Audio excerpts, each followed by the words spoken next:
नमस्कार. प्रतिविश्व एक श्रवणोत्सव या यूट्यूब चॅनलवर तुम्हा सर्वांचं मनापासून स्वागत. व्हॉट्सॲपवरती मला एक मेसेज आला. हॅलो ताई, आम्ही पंढरपुराहून परत आलो बरं का. दर्शन चांगलं झालं, प्रवासही सुखाचा झाला. हा मेसेज आषाढी वारीला गेलेल्या एका माऊलीचा बरं का. कस्तुरा जाधव हे त्यांचं नाव. पुण्यात पालख्या आल्या तेव्हा विठ्ठल मंदिरात या सर्व महिलांची भेट झाली होती. त्यावरती एक व्हिडिओसुद्धा आम्ही केला होता, निघाली पालखी या सदरात, आणि तो तुम्ही लाईक केला होता. काहींनी कमेंट्स लिहिल्या छान आणि शेअरसुद्धा केला होता. त्याबद्दल मनापासून आभार.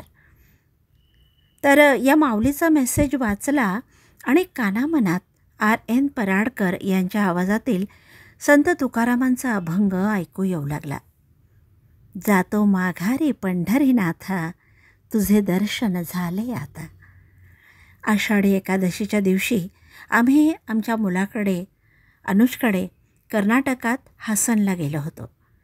हासन येथील विठ्ठल मंदिरात अनुज आम्हाला घेऊन गेला. कानडा विठ्ठलाचं दर्शन आम्ही घेतलं.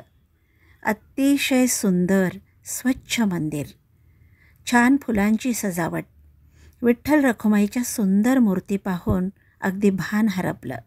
मन शांत झालं. कपाळाला काळा बुक्का लावताना विठाई माऊलीचा स्पर्श झाल्यासारखं वाटलं. मन समाधान पावलं.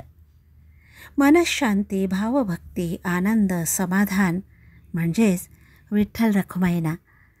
ईश्वराचं अस्तित्व आपल्या मनाच्या या उन्मनी अवस्थेतच सापडतं ना. आमचंही तसंच झालं. हासनच्या विठ्ठल मंदिरात आषाढी एकादशी असूनही एक प्रकारचा शांतपणा होता. प्रदक्षिणा घालताना उजवीकडं एका भिंतीवर जगद्गुरू संत तुकाराम महाराजांचं भव्य चित्र होतं. कानडी मुलखात आपलं अगदी जिव्हाळ्याचं माणूस भेटल्याचा आनंद तुकोबांना पाहून झाला. प्रभू श्रीराम, सीतामाई आणि लक्ष्मण यांच्या मूर्ती सजवलेल्या होत्या. रथयात्रा थोड्याच वेळात निघणार होती. खास कर्नाटकी शैलीत वाद्य वाजवणारे कलाकार सभामंडपात बसले होते. त्यांच्याजवळ जाऊन मी संवाद साधण्याचा प्रयत्न केला, पण त्यांना ओ की ठो समजलं नाही. माझ्या हावभावाकडे पाहून त्यांना एकच कळत होतं की आपल्या वादनाबद्दल काहीतरी या बाई बोलतायत. सॅक्सोफोन शेहनाई सदृश्य एक वाद्य होतं. मृदुंग आणि घटमसारखी काही तालवाद्यही होती. आणि मग या कलाकारांनी आम्ही न सांगताच वाद्य वाजवायला सुरुवात केली. ती एक सुंदरशी धून होती आणि या वाद्यांवर ही धून पूर्वी कधीच ऐकलेली नव्हती. वैष्णव जन तो तेणे कहिये, पीड पराई जाने रे.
विठ्ठल मंदिर या भजनाच्या सुरांनी भरून गेलं होतं.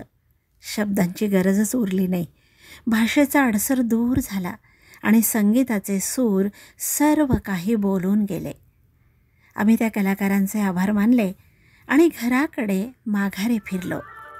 यंदाची आषाढी एकादशी कानडा विठ्ठलोच्या दर्शनानं साजरी झाली.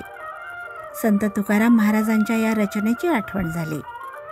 जातो माघारी पंढरीनाथा, तुझे दर्शन झाले आता. जातो माघारी पंढरीनाथा, तुझे दर्शन झाले आता, तुझे दर्शन झाले आता. जातो माघारी पंढरीनाथा, तुझे दर्शन झाले आता, तुझे दर्शन झाले आता.